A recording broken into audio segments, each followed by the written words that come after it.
ಶೈಲಪುತ್ರಿಯ ರೂಪ ಹೇಗೆ ಇತ್ತು ಎಂದು ತಿಳಿದುಕೊಳ್ಳೋಣ. ಶೈಲಪುತ್ರಿಯನ್ನು ಆದಿಶಕ್ತಿ ಎಂದು ಗುರುತಿಸಲಾಗುತ್ತದೆ.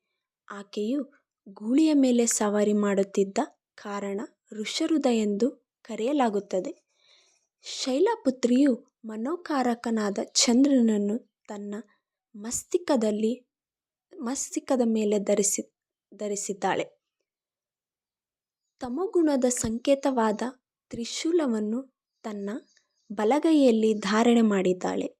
ಶ್ವೇತವಸ್ತ್ರದಾಗಿರುವ ಶೈಲಪುತ್ರಿಯು ಈಗ ಶೈಲಪುತ್ರಿಯು ಹೇಗೆ ಕಾಣುತ್ತಾಳೆ ಎಂದು ತಿಳಿದುಕೊಳ್ಳೋಣ. ಶೈಲಪುತ್ರಿಯು ಆದಿಶಕ್ತಿ ಎಂದು ಗುರುತಿಸಲಾಗುತ್ತದೆ.